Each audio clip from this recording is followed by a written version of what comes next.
आज अपने पढ़ेंगे क्लास 12 का फर्स्ट यूनिट जिसे बोलते हैं स्थिर वैद्युतिकी। स्थिर वैद्युतिकी के अंदर अपने को बेसिक चीजें पढ़नी होती है, जैसे कोई भी चीज स्थिर है और उसके साथ विद्युतिकी। विद्युतिकी का मतलब अपने संबंध बात करते हैं आवेश से। अब इसकी भी बात करेंगे, होता क्या ये, ठीक है। तो स्थिर वैद्युतिकी के अंदर कोई भी आवेश अगर स्थिर है यानी रुका हुआ है, उस अवस्था के अंदर वह अपने क्या क्या प्रभाव डालेगा, बाहर का जो वातावरण है, सराउंडिंग है, उस पे क्या प्रभाव डालेगा, इसका व्यवहार कैसा है, ये दूसरी चीजों पे कैसा प्रभाव डालेगा, दूसरी चीजों पे किस प्रकार से बल लगाएगा, ये सारी चीजें अपने पढ़ते हैं स्थिर वैद्युतिकी के अंदर। यानी किसी भी स्थिर रुके हुए आवेश के कारण क्या क्या प्रभाव पड़ेंगे, ठीक है, उन प्रभावों का अध्ययन करते हैं अपने स्थिर वैद्युतिकी के अंदर, ठीक है। अब स्थिर वैद्युतिकी के अंदर अपनी बात करते हैं आवेश, लेकिन वो कैसा है, स्थिर है, ठीक है। अब स्थिर आवेश के अंदर, स्थिर का मतलब तो समझ गए अपने, रुके हुए, ठीक है। अब बात करते हैं आवेश की। अब आवेश क्या होता है? आवेश होता है किसी भी वस्तु का एक उसका मूल गुण। मूल गुण कैसे? जैसे मान लो क्या है, कोई भी वस्तु है, ठीक है, जैसे कंगा है, ठीक है। कंगे को अगर मैंने कागज के टुकड़े के पास लेके गया तो कागज के टुकड़े उस कंगे के चिपकेंगे, लेकिन अगर मैंने उस कंगे को बाड़ों से रगड़ा और बाड़ों से रगड़ने के बाद अगर मैं कागज के टुकड़ों के पास लेके गया ना, तो कागज के टुकड़े धीरे धीरे उस कंगे के चिपकने लगेंगे। और अगर दूसरी चीजों में देखें, जैसे पेन है, पेन को अगर बाड़ों से रगड़े अपने और नीचे जमीन के पास लेके जाए तो धीरे धीरे जो मिट्टी के कण हैं, छोटे छोटे पार्टिकल्स हैं, वो धीरे धीरे उस जो पेन है उसके चिपकने लगते हैं। लेकिन अगर नॉर्मल पेन को लेके जाओ तो वो चीजें उसके नहीं चिपकेगी। इसका मतलब ये है कि जैसी, चाहे कंगा हो चाहे पेन हो, कोई सी भी चीज हो, मैंने जैसे उसको मेरे बाड़ों से रगड़ा ना, रगड़ने के बाद उसका जो व्यवहार था, व्यवहार का मतलब ये है जो कंगा है वो पहले कागज के टुकड़ों को नहीं खींचेगा, लेकिन अगर मैंने उसको बाड़ों से रगड़ने के बाद कागज के टुकड़ों के पास लेके गया ना, तो वह कागज के टुकड़ों को अपनी ओर क्या करेगा, खींचेगा। इसका मतलब ये है कि कंगा भी वही है, कागज भी वही है, लेकिन उस कंगे का और कागज के अंदर जो मैंने क्रिया की ना बाड़ों से रगड़ने की, उस प्रक्रिया के कारण उस कंगे का कागज के प्रति जो व्यवहार है वो क्या हो गया, परिवर्तित हो गया। उस जो परिवर्तन हुआ ना, उसको बोलते हैं उसका आवेश।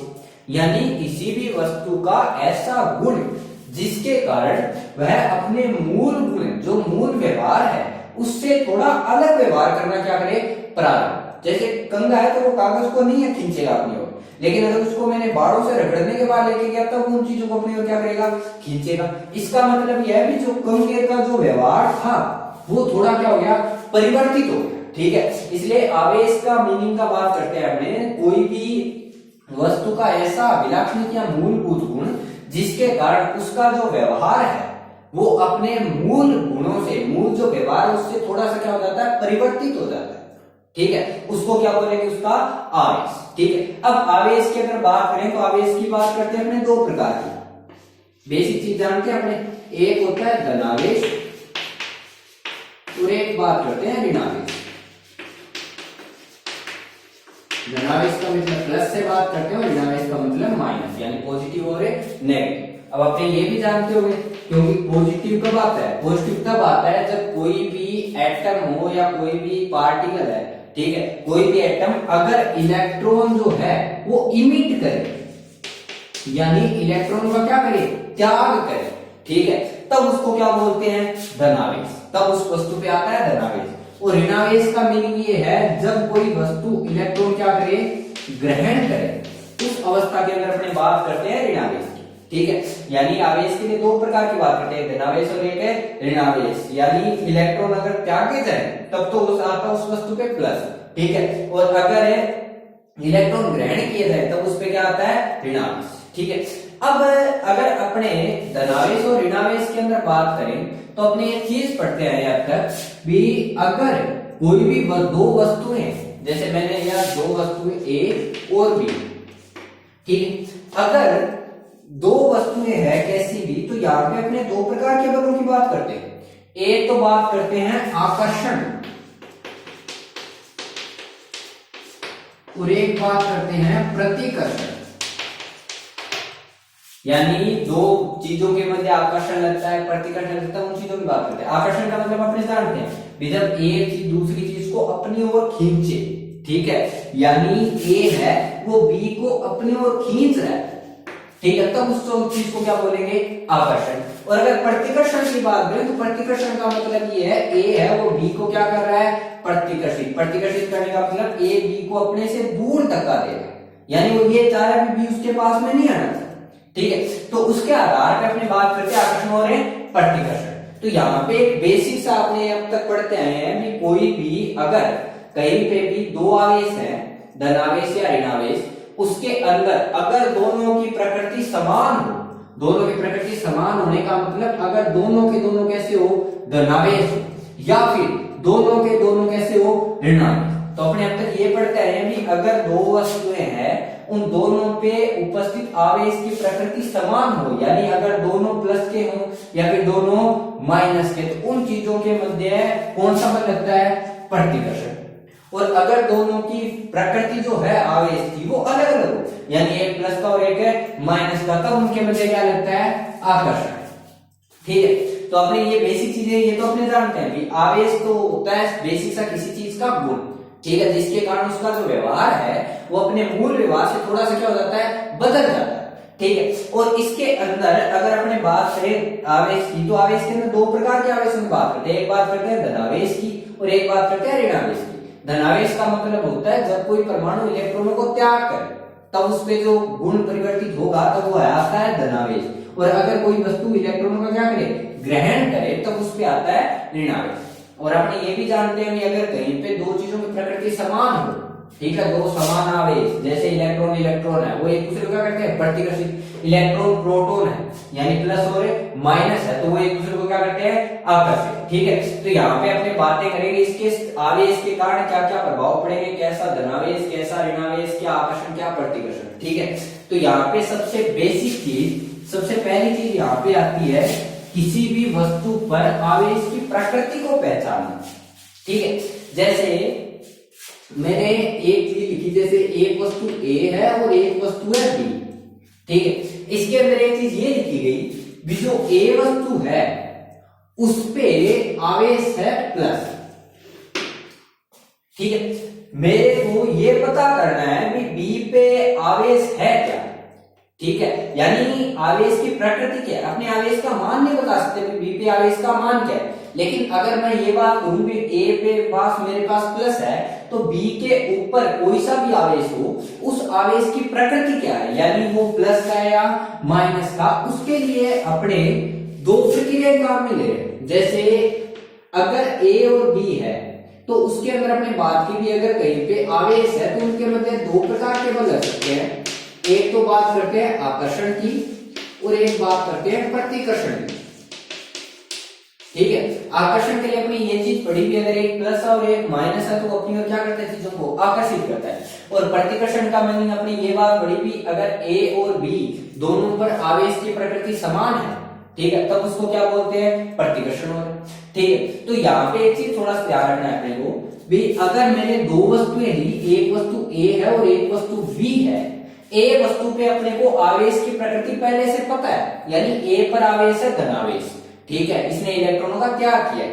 अगर मैं बात करूं आवेश वस्तु बी की, ठीक है, तो बी वस्तु पर किस प्रकार का प्रभाव पड़ रहा है उसके आधार पे अपने उसका निर्धारण करते हैं कि वो चीज धनात्मक है या ऋणात्मक। जैसे अगर मैं ये बोलूं भी ए है वो बी को अपनी ओर खींच रहा है, अपनी ओर खींच रहा है मतलब किसकी बात कर रहे हैं, आकर्षण की। और आकर्षण से अपने ये समझते हैं कि जब दो चीजों की जो प्रकृति है आवेश की वो अलग अलग, एक प्लस का और एक माइनस का, तब उनके मध्य क्या लगता है, आकर्षण। तो अगर इनके मध्य आकर्षण बल लग रहा है तो अपने कहेंगे भी ये किसका है, माइनस का, ठीक है। और अगर इनके मध्य प्रतिकर्षण लग रहा है इसका मतलब दोनों की प्रकृति क्या है, समान, तो इस पे क्या है, प्लस, ठीक है। लेकिन यहाँ पे अपने को एक बेसिक चीज ध्यान रखना है, किसी भी वस्तु पर अगर मेरे पास ए है जिसके ऊपर प्लस है, मैंने दूसरी वस्तु लेके आया बी, अगर मेरे को बी पर आवेश की प्रकृति का निर्धारण करना है कि बी पर आवेश की कैसी प्रकृति है, तो उस प्रकृति के लिए कभी भी आकर्षण बल नहीं देखा जाएगा, हमेशा इस चीजों को किसी भी चीज पर आवेश की प्रकृति बताने के लिए कभी भी आकर्षण बल नहीं हो सकता। हमेशा कौन सा बल होता है? प्रतिकर्षण, न कि आकर्षण। क्यों होता है? क्योंकि अपने एक चीज पढ़ी होगी, अगर अपने बात करें गुरुत्वाकर्षण की, तो गुरुत्वाकर्षण का सार्वत्रिक नियम अपने को यह बात कहता है कि कोई भी दो द्रव्यमान है, एक द्रव्यमान m1 और एक द्रव्यमान m2 है, इनके बीच का अगर दूरी बात करें तो वो दूरी है r, तो उनके मध्य जो बल लगता है उसको लिखते हैं Gm1 m2 बटे r का स्क्वायर। और गुरुत्वाकर्षण का सार्वत्रिक नियम अपने को ये बात कहता है कि कोई भी एक द्रव्यमान हमेशा दूसरे द्रव्यमान को अपनी ओर क्या करता है? आकर्षित करता है। एक द्रव्यमान दूसरे द्रव्यमान को अपनी ओर क्या करता है? आकर्षित। यानी एक वस्तु दूसरी वस्तु को अपनी ओर क्या करेगी? आकर्षित। लेकिन वो वस्तु एक दूसरे को आकर्षित करेगी जिनके पास क्या हो? थोड़ा बहुत अपना द्रव्यमान।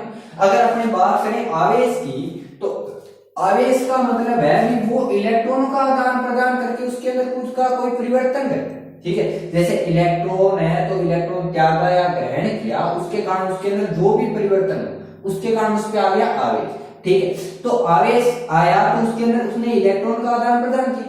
अगर इलेक्ट्रॉन का आदान प्रदान देखें तो इलेक्ट्रॉन का आदान प्रदान सबसे छोटे से छोटी बात अगर देखें तो एटम के अंदर मानते हैं, और एटम का भी अपने द्रव्यमान मानते हैं। इसका मतलब ये है कि अगर दो परमाणु देखें जिनके ऊपर कोई सा भी आवेश होगा तो उनके द्रव्यमान तो है, यानी उनके मध्य गुरुत्वाकर्षण बल तो लगेगा।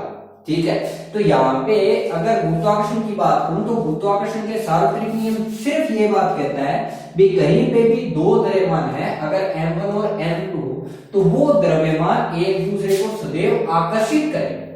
ठीक है, यानी उनपे कहीं पे भी अपने को धनावेश ऋणावेश कोई से भी आवेश होने की आवश्यकता नहीं है। अगर उनपे कोई आवेश नहीं भी है तब भी दोनों द्रव्यमान एक दूसरे को क्या करेंगे? आकर्षित। इसलिए अगर ए बी को आकर्षित कर रहा है तो उसकी दो स्थितियां हो सकती है।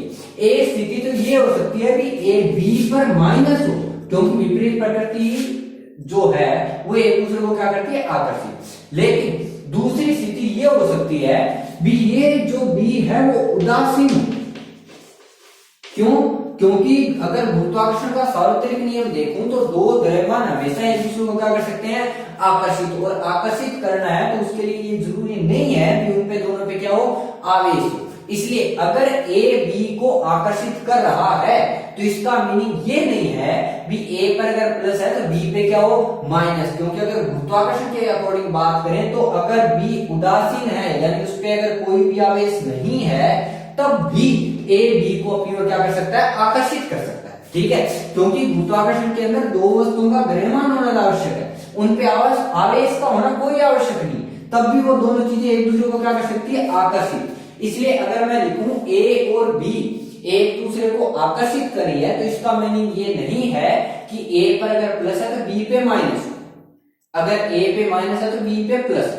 ठीक है, यानी बी उदासीन भी हो सकती है। इसलिए कभी भी आकर्षण बल के द्वारा अपने किसी भी दूसरी वस्तु पर आवेश की उपस्थिति का निर्धारण नहीं कर सकते। ठीक है, यानी अगर मैं ये बात बोलूं भी ए पे धनावेश है, उसके पास मैं बी को लेके आया, ठीक है, तो ए है वो बी को अपनी ओर आकर्षित कर रहा है, तो बी पर आवेश की प्रकृति बताओ, तो अपने बी पर जो आवेश की प्रकृति है उसका निर्धारण नहीं कर सकते। क्यों? क्योंकि आपने ये बोला भी ए है वो बी को अपनी ओर क्या कर रहा है? आकर्षित। तो आकर्षित करने के दो बातें हो सकती है। आकर्षित करने का मतलब ये होता है कि अगर ए पर प्लस है तो हो सकता है बी पे माइनस हो। ठीक है, और अगर ए पर प्लस है तो ये भी हो सकता है बी उदासीन, क्योंकि गुरुत्वाकर्षण ये बात कहता है भी एक द्रव्यमान दूसरे द्रव्यमान को अपनी ओर हमेशा क्या करेगा? आकर्षित। उसके लिए उसके ऊपर कोई आवेश वगैरह की कहीं पे बात नहीं करते। इसका मतलब ये है भी अगर ए पर धनावेश है और बी है और ए है, उन दोनों के मध्य आकर्षण बल लग रहा है, तो उस स्थिति के अंदर मैं बी पर उपस्थित आवेश का प्रकृति का निर्धारण नहीं कर सकता। उस बी पर आवेश की प्रकृति विपरीत हो सकती है या फिर वह बी कैसा हो सकता है? उदासीन। लेकिन अगर मैं ये कहूं भी ए पर प्लस है और ए बी को क्या कर रहा है? प्रतिकर्षित। तो प्रतिकर्षित कर रहा है, इसका मतलब कंफर्म है इस पे आवेश क्या है? प्लस। ठीक है, इसलिए कहीं पे भी अगर ए और बी दो वस्तुएं हैं, एक वस्तु का आवेश अपने को पता है भी आवेश की प्रकृति क्या है, प्लस माइनस कैसा है, ठीक है। और अगर अपने दूसरी वस्तु की प्रकृति का निर्धारण करें, आवेश की प्रकृति का निर्धारण करें, तो उसके लिए कभी भी आकर्षण बल के आधार पे दूसरे आवेश की प्रकृति का निर्धारण नहीं किया जा सकता। क्यों? क्योंकि दो विपरीत प्रकृति के आवेशों के मध्य भी आकर्षण बल होता है और उदासीन के मध्य भी कौन सा बल लगता है, आकर्षण, ठीक है। इसलिए अगर मेरे को कहीं पे भी ए पर कोई भी आवेश है और उसके आधार पे बी पर आवेश की प्रकृति का निर्धारण करना है, तो उसके लिए मेरे को सदैव बल कौन सा देखना पड़ेगा, प्रतिकर्षण, न कि आकर्षण। क्योंकि आकर्षण है वो विपरीत प्रकृति के मध्य भी हो सकता है और किसके मध्य हो सकता है, उदासीन, ठीक है। तो यहाँ पे अपने ये चीज ध्यान रखें, ठीक है। यानी अगर कहीं पे दो आवेश हैं, तो अगर मैं ये बात कहूं भी एक पर प्लस है और दूसरे पे अगर मेरे को आवेश का निर्धारण करना है, तो उस आवेश के निर्धारण के लिए कभी भी आकर्षण बल जिम्मेदार नहीं होता, उसके लिए बल जिम्मेदार होता है प्रतिकर्षण, ठीक है। अब यहाँ पे अगर अपने बात करें आवेश की, ठीक है, तो आवेश अपने ये कहा भी वस्तु का मूलभूत गुण, जिसके कारण उसका जो व्यवहार है वो अपने मूल व्यवहार से थोड़ा सा क्या हो जाता है, बदल जाता है, ठीक है। उसको बात करेंगे अपने आवेश की। तो आवेश एक बेसिक सा गुण है जिसके अंदर अपने बात की भी ये धनावेश है, ऋणावेश है। धनावेश का मतलब जब वो इलेक्ट्रॉन को त्यागता है, ऋणावेश का मतलब है जब वो इलेक्ट्रॉन को क्या करता है, ग्रहण करता है, ठीक है। धनावेश और ऋणावेश ये बातें आ गई, ठीक है। अब आवेश के आते हैं गुण। अब आवेश के गुणों के अंदर अगर अपने बात करें तो आवेश के 4 गुणों की बात करते हैं। पहले गुण की बात करते हैं अपने निश्चलता की,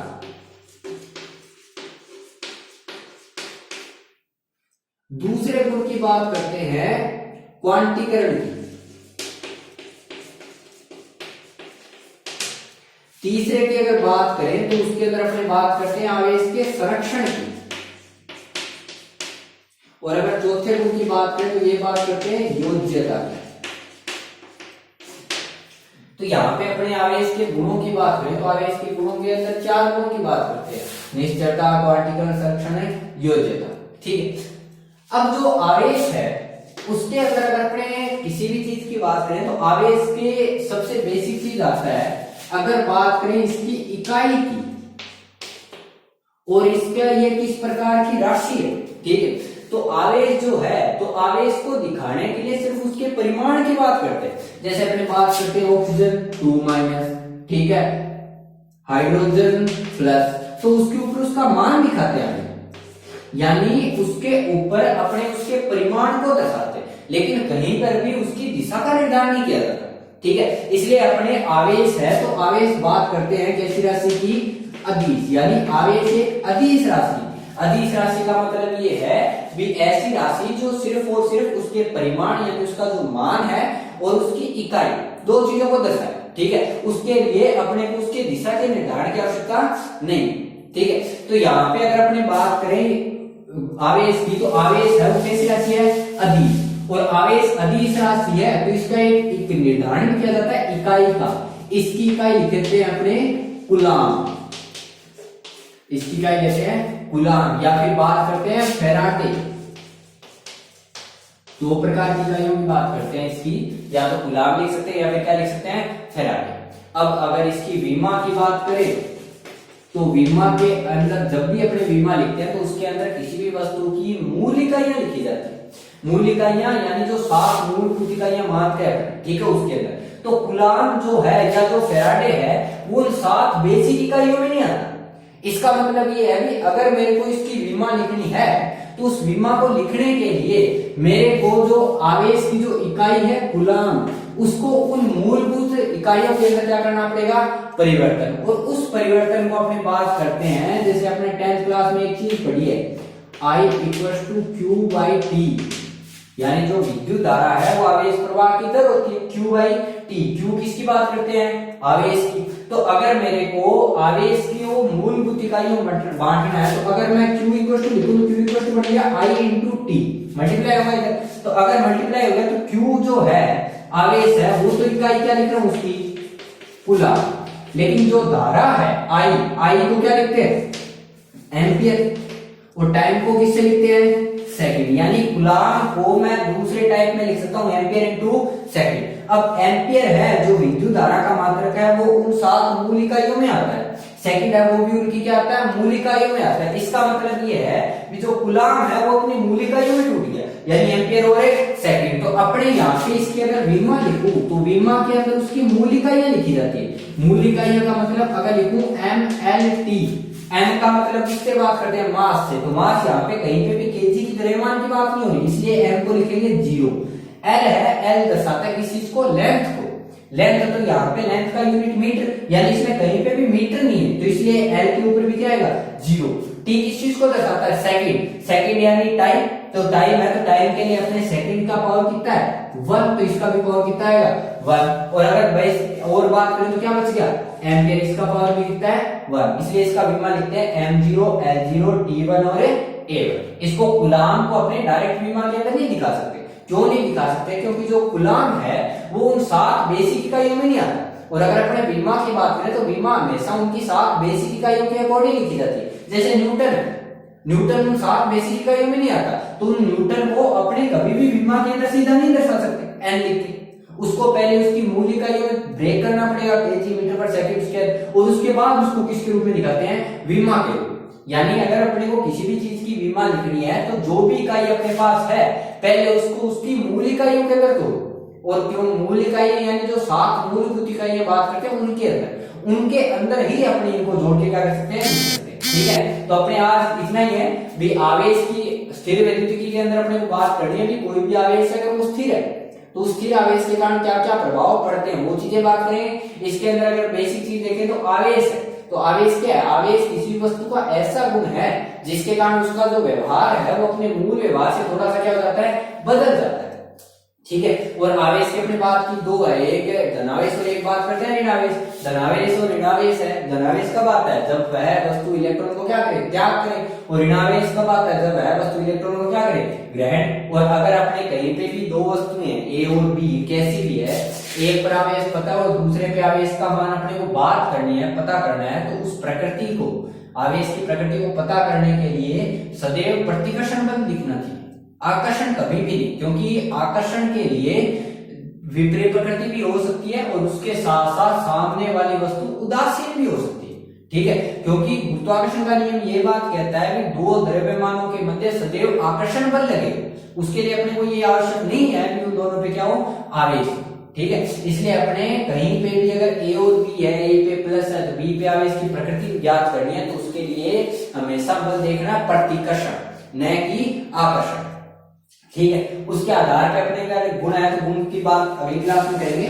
जैसे गुण की 4 गुणों की बात करते हैं, निश्चलता, क्वांटीकरण, उसकी संरक्षण और उसकी योज्यता, ठीक है, उनकी बात करेंगे। अब इसकी इकाई की बात करें तो इकाई या तो लिखते हैं कूलाम या फिर लिखते हैं फैराड, और अगर इसकी विमा लिखें तो विमा के अंदर हमेशा उनकी बेसिक 7 यूनिटें लिखी जाती है, तो उन 7 यूनिटों के लिए मेरे को कूलाम को ब्रेक करना पड़ेगा, क्योंकि जो कूलाम है वो 7 मूलभूत इकाइयों में नहीं आता। इसलिए कूलाम को अगर धारा के हिसाब से देखूं तो आई लिखते हैं Q/T, ये अपने 10th क्लास में पढ़ गए हैं। I = Q/T लिखे, Q = क्या लिख सकता हूं, I × T, तो Q = I × T लिखा तो Q आवेश ही तो है, आवेश का मात्रक क्या है, कूलाम, I का एम्पियर और सेकंड, तो यानी अगर मैं कूलाम को देखूं तो कूलाम को एम्पियर गुणा सेकंड लिख रहा हूं, और ये जो मैंने एम्पियर गुणा सेकंड लिखा है ये उन 7 मूल इकाइयों में आता है। इसका मतलब ये है कि अगर मैंने इस कूलाम को उसकी 7 मूल इकाइयों में तोड़ लिया तो उस 7 मूल इकाइयों में तोड़ने के बाद इसको मैं विमा के रूप में लिख सकता हूं। इसलिए विमा का लिखूं mLt, तो mLt लिखूं तो m मास को दर्शाता है द्रव्यमान को, जो कि उसके अंदर केजी कहीं भी नहीं है, तो इसलिए इसका पावर आएगा 0। l अगर देखूं तो l दिखाता है लेंथ, लेंथ यानी मीटर, तो कहीं पे भी इसमें मीटर नहीं है तो मीटर नहीं आएगा। m का l का पावर भी 0। t दिखाता है टाइम यानी उसके सेकंड, सेकंड की बात करूं तो है तो उसकी पावर कितनी है 1, इसलिए t1। a किस चीज को, एम्पियर को, तो एम्पियर की पावर कितनी है 1, तो इसमें अपने एम्पियर की पावर 1, इसलिए इसकी विमा लिखते हैं m0 l0 t1।